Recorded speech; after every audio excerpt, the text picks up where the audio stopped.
look at what's happening, not just with the dime lines with baseball, they're disappearing, but you bet a nerfy, yerfy. Oh, what's this? Yes, minus 115. No, minus 115. These young kids are too stupid to know better. They think it's normal. It's like they think that's okay. It's not okay. It's time for Fezzik Fridays, everybody. Whether it's at the Sportsbook or anywhere else in the casino, he's always helping us find an edge. It's time for Fezzik Fridays. That time is now.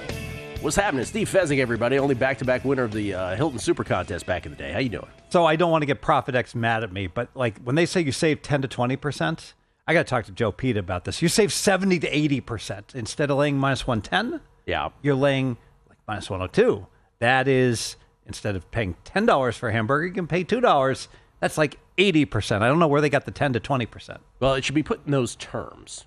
Right, in the minus money, so people can understand it that much quicker. Exactly. The vigorous you're paying that's right. is like reduced by 80%. Okay. What I love, listen, we always bust on you because nice person in real life, Meshuggah on Twitter, absolutely out of your mind. Completely. Reprehensible human being on Twitter. WWF. What I appreciate is that, like so many of our guests, you also listen to the show, and so you have things to say, both today's show and on previous shows. Today's show, you have a reaction. You love Adam Burke. You have a reaction to the sprinkle. You don't like sprinkling anymore. I don't like these money lines. I go back and forth with Jeff Benson, and the reason is the bid versus the ask. So you bet Purdue plus 290.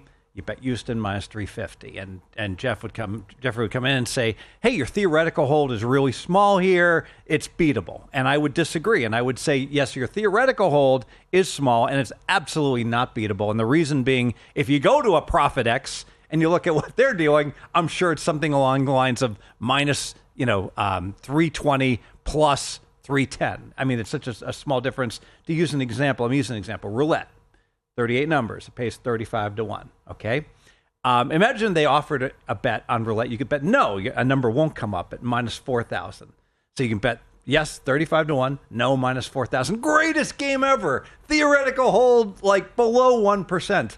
So obviously Roulette's a 5.26% game. Just by offering a no minus 4,000 doesn't magically make it a beatable game. I love you're like, obviously it's a 5.26 game. Half the listeners are like, yeah, sure, Steve, obviously. If you bet every number, you'd have to wager risk $38 and you would get back 35. So that's okay. Krack and I were on yesterday, as we always are on Thursdays. Krack is Bill Krackomberger, of course, always kind enough to spend unscripted with Bill Krackomberger for an hour with us here on a numbers game. Just awesome.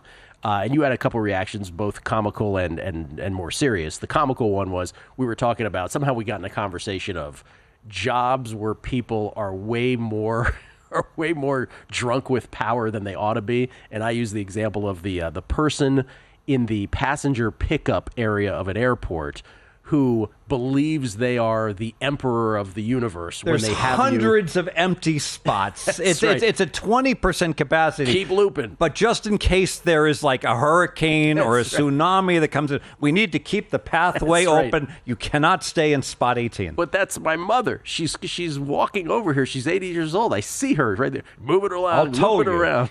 All right, you had an example of that. Yeah, so when you go golfing, it is your privilege to play their golf course and pay the $150. So it starts at the clubhouse and then the starter. And it's like there's rules on my course, and you will not go onto the fairway on number 6, 9, or 12. Especially think about this: the number one thing a golf course could do is the first time you're playing it, have a welcoming environment and like, oh, we really appreciate your business.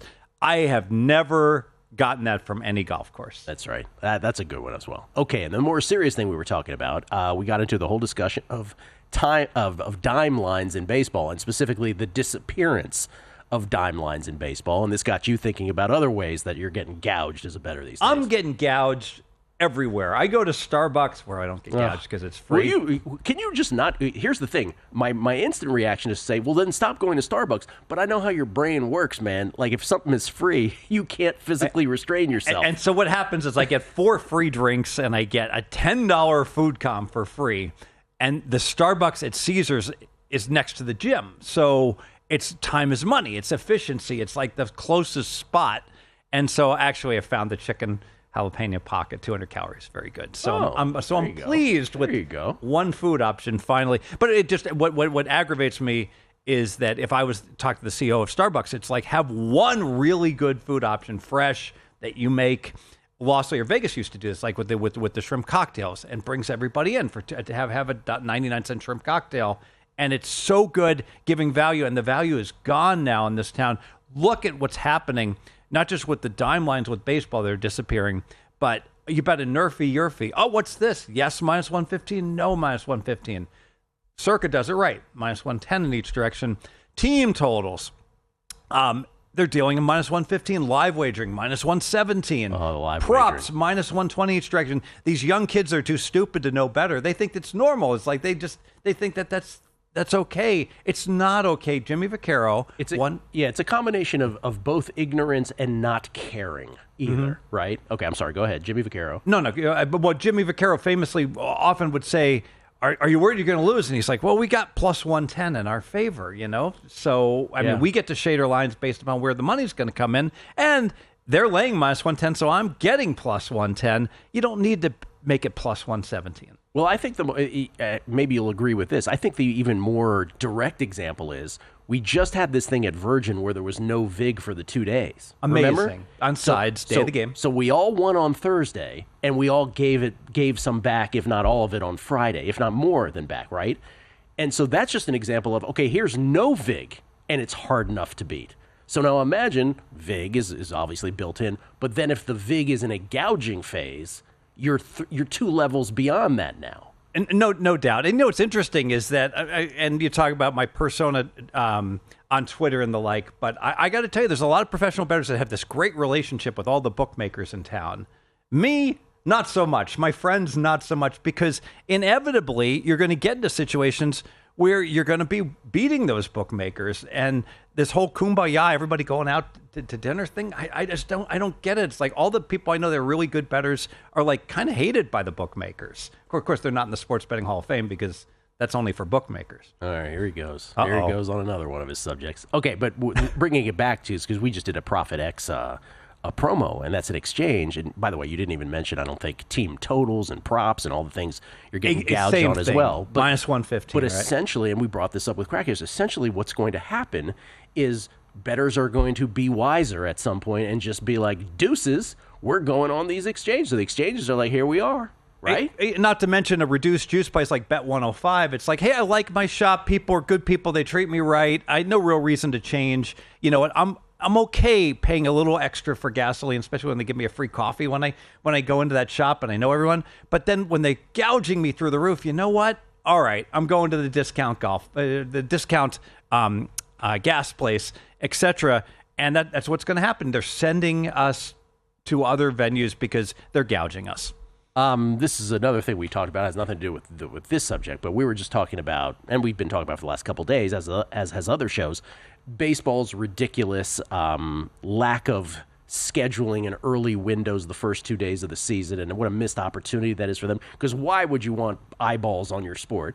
All the games were scheduled like, let's see how many we can have run into the Sweet 16. There's a whole nother sport that starts today. Yes, football is back. The USFL could be the greatest secret. A special investigative report here, numbers game investigation by ANG has indicated that there is going to be games, but no one cares. You know why? It just amazes me, Gill. How hard is it to just look at the entire schedule? And I get it; something's always going on, but it's MLB opening week and it's the Sweet 16.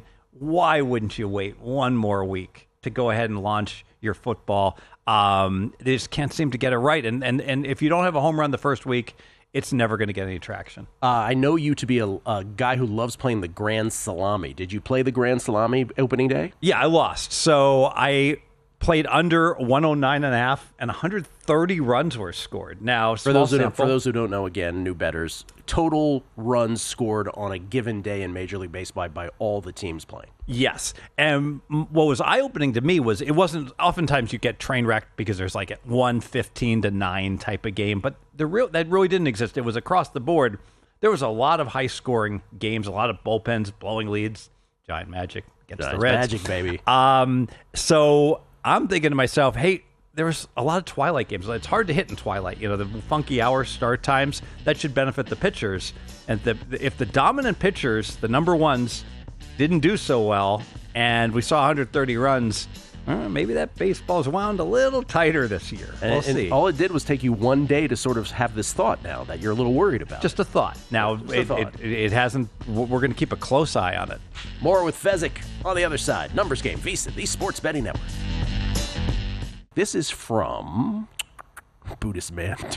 Given the last time a pioneer overslept went very, very poorly, and he has pictures to prove it.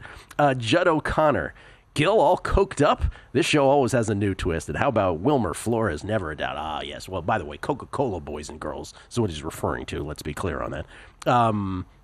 Wilmer Flores, Giants Magic yesterday. His last, you may remember Wilmer Flores' last big moment in Giants uniform when Max Scherzer was given a third strike call when the 107-win Giants were playing the Dodgers in the best of 5. I mean, not that I'm still thinking about it. This is from, let's see, Jack Larkin over at Sport Trade says all MLB money lines 1% wide on Sport Trade as well.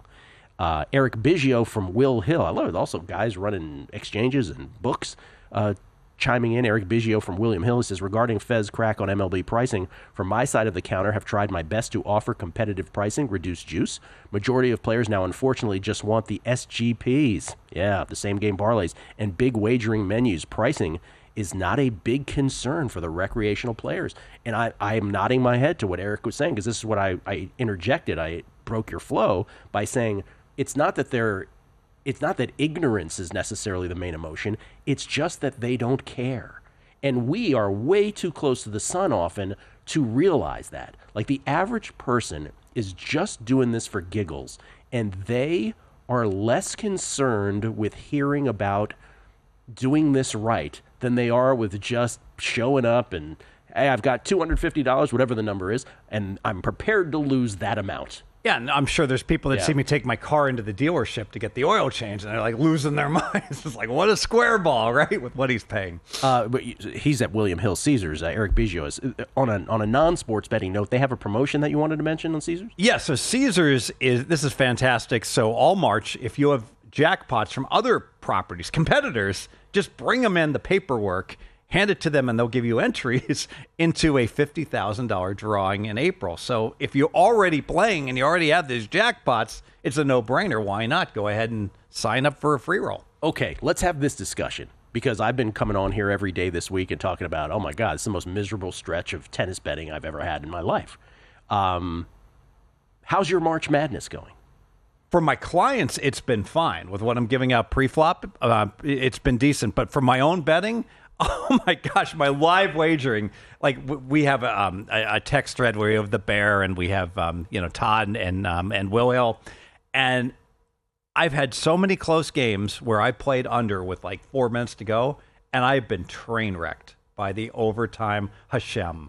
I don't even want to add it up. Like how many games I've lost, and like I had like UC Irvine second half parlay with the under, and it's like it's 63 all, and I'm like I see it coming. It's like a car crash. The absolute funniest part about this text group, which is as Steve said, the two of us, those three guys, is that Todd Wishnev, a renounced Orthodox Jew, he grew up as an Orthodox Jew, blames much of his betting troubles on Hashem, which is what the Orthodox refer to as God, and it is to our never-ending amusement, Todd's and mine, that we now have Gentiles like you and Will Hill and Felica liberally using the term Hashem. This is the funniest part of the whole thing. And yeah, God forbid I make fun of Hashem. I'm like, I'll text do that. Hashem is asleep. We got a winner here, Todd, on your team total. It looks so good. And he loses his mind. And I don't think I've ever congratulated Todd on a winner and it wound up losing. I literally think he's like 17-0 on these. Okay, because you are an antagonistic guy on this, because you think it's hilarious if you call a winner before it's happening. But he's won every single one of them. He wants to kill you for doing that every time. Anyway, you make a bigger point, though, which is, and this is this is just a gambling Twitter kind of thing, which is here you are saying, like, I've had a bad March Madness. And terrible versus expectation. This is a time of year I'm normally printing money. Versus your own expectation on an annual basis. That's right. Oh, same with me on hard courts, right? It's like, well, this is not the hard court season we become accustomed to. If you break even, it's a disaster. But it is, I think it is beneficial, right, to say to folks who are new to betting, it happens to everybody. And don't be sort of hoodwinked by the general tone where on like a Twitter, where no one ever loses a bet ever. There is an exception. Krack and I never lose. Wait, when you're betting through Krack, you guys never lose? Ever. I mean, like, it's just a luck box thing. For whatever reason, we're a good team, and Bill will be the first person to confirm. He's like, "Yep." It's like I don't ever remember Fez having to give me money on bets we placed. It's like we either chop or I hand him 10,000. Every once a month. Yeah, and I told the story about it. Krack and I both talked about it yesterday. How we were at Virgin and you almost got him kicked out of the building because you dared have him bet something twice, and they came at him strong armed. Rules? What rules? I don't see any rules. It's in the fine print. But no, the thing about the no one loses a bet, though, you were joking. You were like, I'm surprised. How are these books not filed Chapter 11 yet? And back with the futures also, because here we go, like, when there's an underdog that makes, like, the Sweet 16, all right? I hear all the time about, had VCU, had Rhode Island, had these guys go into the Final Four, and yet, so here we have a chalkety-chalk tournament, and at almost every expert podcast I listen to, I'm like, yep, I got Duke to win it all, and I got Texas Tech, and it's like, it's unbelievable how, like, people, like, only talk about how well they're doing with, like, all their futures, regardless of whether it was a chalky tournament or a dog tournament. Well, speaking of a future, we did have a listener question earlier from A. Brown down in Jungle Land. If there's time, and there is right now, because this is a perfect segue to the futures talk, can you ask Fezzik to run through a hedging strategy at this point in the tourney, sitting on some monster futures? Here he goes. But of course, none of them are Duke or Florida. He says Texas Tech is what he has, 70-1. Feels like it's time. So now Texas Tech is a dog, right, in this Elite Eight game. Mm-hmm. So what's the... someone asked this the other day, and it was also the same situation, and they're like, oh, should I start hedging? It was before the Sweet 16. And my response is, okay, it's too early. And secondly, you're the dog, so there's no real natural way to start this. Maybe if they went out to some big lead in the next game, you could get in live. I don't know what your bets were. But, like, what would your general hedging strategy be for someone in this position? Well, the person that addressed this in his book, read Dan Abrams' book. Dan Abrams, who chimed in earlier. Right, but you could have... But how much did you lose? The title of his book is basically always playback. But so let's say you bet 1,000. You really want him to change the title. Yeah, I hate the title. Let's say you bet 1,000 at 71. So you bet you're going to win 70,000. Well, what you bet is irrelevant. It's what you're going to win. Okay, it's 71. I don't care. So let's say you're going to win 70,000. Let's say Texas Tech. You look at the implied no-vig odds, and maybe they got a 5% chance to win. All right. So your ticket really it's worth $3,500. It's like saying I've got $3,500 worth of Texas Tech stock right now. All right. So if you're going to hedge it all the way, you would risk $3,500 on the money line on their opponent next round. Okay, and then you'd be indifferent whether they won or lost. Typically hedging the whole way is wrong because you're making a negative EV bet. So off the top of my head, if that was the case, I might risk $1,500 on the money line against their opponent. Okay. You think people's instinct to hedge is a little over the top, that their instinct oftentimes shouldn't be as strong as it is? Like, you made the bet in the first place for a reason. There feels like, to me anyway, there's a cottage industry of you must hedge, you must lock in at all times. I don't know how you feel about that. I think if your normal bet size in this case is like, let's say you bet 1,000 typically, and now you basically you're wagering $3,500 on the Texas Tech money line because that's like the implied value. And I'm just using these as hypothetical numbers. As soon as you're starting to wager 3, 4, 5 times more than your typical wager, at that point, I think you should consider playing back something. And Abrams covers that in his book. Bring your stats background and your math degree with you when you read some of it. Yes. I would put those in the appendices myself. But it's I've gone through the math, and it's spot on correct. So you have not had a good NCAA tournament, but not necessarily when it comes to pre-flop. Pre-flop, you've done okay. Oh, absolutely. And you have a pre-flop bet tonight. Yeah, so let's go to a football stadium. I love betting unders in football stadiums. So we will go to Lucas Oil Stadium, Purdue, Houston. You got to love Houston's defense. All they do is foul on every possession. And they get away with it most of the time. So they on lockdown mode. You can't call all of them. That's no, their whole you strategy. can't. And Purdue is not going to want to, go fast paced either as the dog. So with both teams looking to slow it down, I don't want to play any more game overs. I'm tired of overtime. I'm tired of foul fests. So I'm going first half. Current number under 61.5. Be my best bet. First half under 61.5. Purdue Houston tonight from Fezzik. Steve Fezzik, everybody. You can follow him on Twitter at your own peril, perhaps. At Fezzik Sports. More with Stevie on the other side. It's a numbers game at VSiN, the Sports Betting Network. Best bets courtesy of G-Bank, the official bank of VSiN, ladies and gentlemen. Beginning with my own, I'm on Michigan tonight. Again, I have this in the contest. It's actually in pocket. I got the worst of it in pocket, plus 7.5. Right now, Michigan is a consensus 8.5 point dog. Got to 9 at one point, back to 8.5 now, against the Auburn Tigers, number 1 seed in the region. So I'm on the Wolverines tonight, plus the points. Kelly is on Michigan plus 9. He was smarter than me. He got the better number versus Auburn.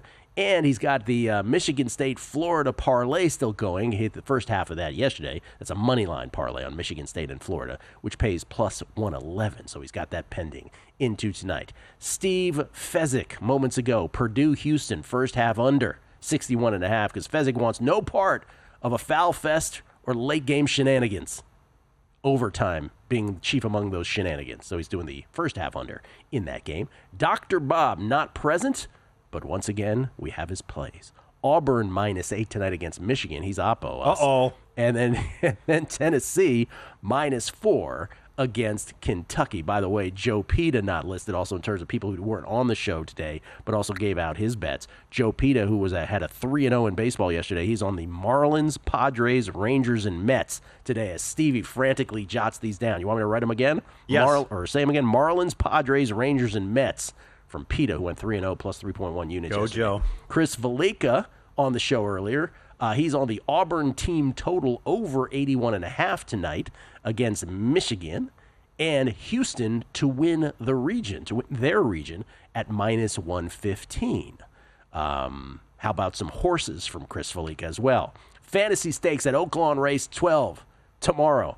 The number 1 horse, Take Charge Milady, at 6-1 is the play. Then in the Arkansas Derby at Oaklawn, race 13 tomorrow, number 9, Cornucopian is at 7-5, and he also adds, if you want to bet Cornucopian for the Kentucky Derby, do so before the Arkansas Derby tomorrow, because if Cornucopian happens to win that, man, or is that horse's Kentucky Derby odds going to get slashed. Florida Derby tomorrow as well at Gulfstream, race 14, Jimmy's Dailies, 12-1, the number 6 horse, the third of Chris's horse racing bets. Then he has there's a parlay in soccer. I know you love these, Stevie. I know you're a big fan of parlays. Love base winner also. He hit his black and orange one. Orioles, by the way, he pushed back on you. He's like, I will show Stevie why these are good bets, as he hits the Orioles-Giants one yesterday. But for Felica, it's an English Championship League One La Liga team totals parlay, where he is betting against human achievement for all 4 of these teams. Lincoln under 1.5 goals, Swansea under 1.5 goals at Leeds, Bristol City under 1.5 goals at Burnley, and Valladolid under 1.5 goals at Real Sociedad. That is a parlay that pays -145. And then Jensen Lewis was kind enough to join us on the show today, co-host of By the Books with Dave Ross here at VSiN. He's on the A's Mariners under 7 runs today in Major League Baseball. Not to be outdone, Adam Burke. Man, we had a lot of best bets on the show today. Adam Burke, he is on the Padres a couple ways tonight against the Braves. He's on the Padres first 5 money line, -140, and the Padres full game at -126. And then in college basketball, he went with Purdue. He's on the Boilermakers plus the points against Houston tonight, and he sprinkled, much to Stevie's chagrin, he sprinkled on the money line. He's allowed to do that, Stevie. You don't get to decide what people get to do. You can't be that controlling. Like the Big Lebowski. It's like my opinion, man. G-Bank Best Bets, the official bank of Visa, always brought to you by G-Bank. Upping the ante with up to a $750 bonus for new G-Bank Visa Signature Card customers. First, new customers who spend $1,000 on eligible purchases within 90 days from account opening receive a $250 bonus. In addition, if you spend $50,000 on gaming and sports app loads within the 30 days of account opening, you'll receive another $500 bonus. That's potentially a $750 bonus. Apply now at VSiN.com/GBank. That's VSiN.com/GBank. Subject to credit approval. Terms and conditions apply. We get tweets at Beating the Book. This is from Sportsbook Consigliere. Sherapan, right? That's Sherapan. Love Dave Sherapan. He said, people don't care about the prices until it affects them. Talking about, he was responding to Eric Biggio's comments over there from William Hill. D-Gen Southern Gent. Love that Fezzik has changed his tune over the years in regards to how he's treated by the books. The Ringo Starr peace and love soundbite still lives rent-free in my head. So he's suggesting you used to be on more friendly terms and now you're not? I believe so. Having said that, there's like 2 books in town I love right now. So I love Circa, and I actually love Wynn. I love the boutique Wynn Sportsbook, and Treasure Island treated me very nicely, and they're going away. They're becoming a station in 1 month, which makes me sad.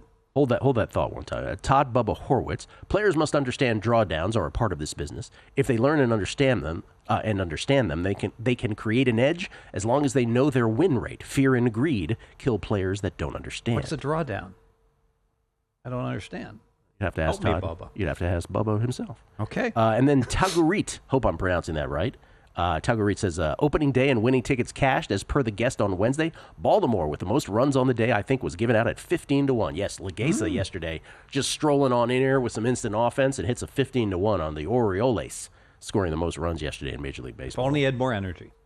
If only, that's exactly right. If only he had more energy, for God's sakes. All right, I have one more question for you, which is you have determined that this is the best time to come to Vegas. Why?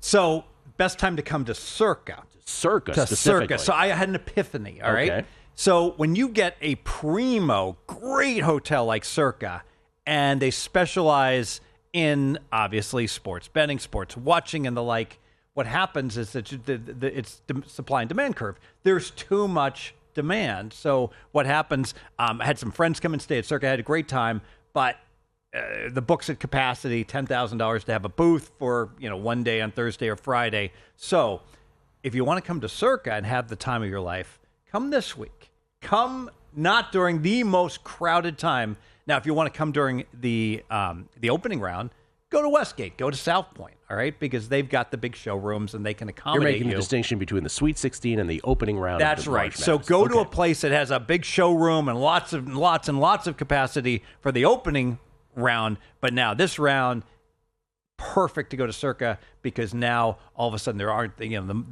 so many crowds that it's difficult. Not that we're doing an advertisement for Circa, but we do our show. I said do. We do our show from Circa Resort Casino and Resort Casino here in downtown Las Vegas. But you even say now that if Circa did not exist, you might move from Nevada. Might be time to go to Colorado because where can I bet in town? Where can I get anything down? Yeah. It's more of a problem every day. Absolutely, and you hit a point where I got to tell you, as a bettor, you get so frustrated where you get hit with insulting limits and the like at a book, and it's all you can do not to say I could just bring in my contingents and get down 20 times as much.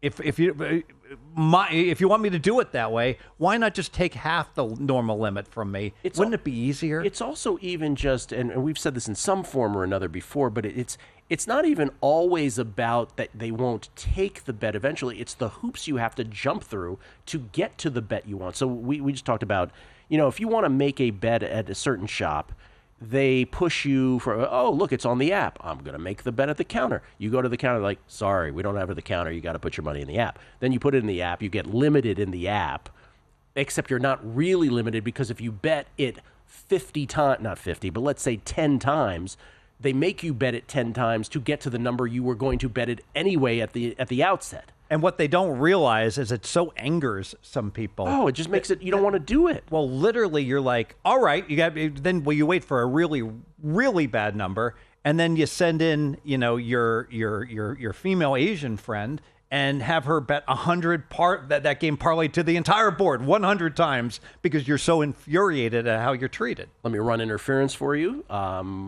Stevie means that because that is often a profile that a sportsbook does not deem as likely to be successful. So it's not you who's saying that. Thank you, Gill. Right? Yes. Kelly, the mysterious Asian female who worked with Phil Ivey, is a Playing great the story. baccarat when he was edge sorting and the cards sorting, were upside that's down, right. so he knew when the 8s and 9s were coming. If he had just been betting it, it would have been someone would have realized sooner versus having a partner. Having said all that, with the Phil Ivey, everyone at the casino should be fired immediately. Like, what do you think, Phil Ivey? Do you think he's just a square ball that's donating his money? Oh, every time he bets big on the player, an 8 or 9 comes. Sharp fifth grader could have spotted That's a whole it. nother story. The edge sorting story with Phil Ivey. That's for another day. But I had the woman who Rose Everett, what was her name? Who put together the 30 by 30 short on that. She was lovely. She was on the show. Oh. Rose Everett, I believe was her name.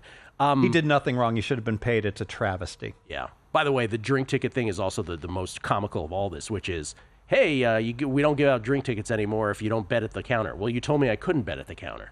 That's right, Steve. No drinks, no soup for drinks. you. It's unbelievable. Stevie, always interesting. Every which way, a myriad of topics, and we always appreciate it. Thank you. Come to Circa. You'll have your time of your life. I love Circa. Thanks for watching, but don't let the betting insights end here. If you want an extra edge this football season, you can get a month of VSiN Pro right now absolutely free. That means access to our betting insights, analysis, and tools like our betting splits at zero cost to you. Click the link in the description to sign up.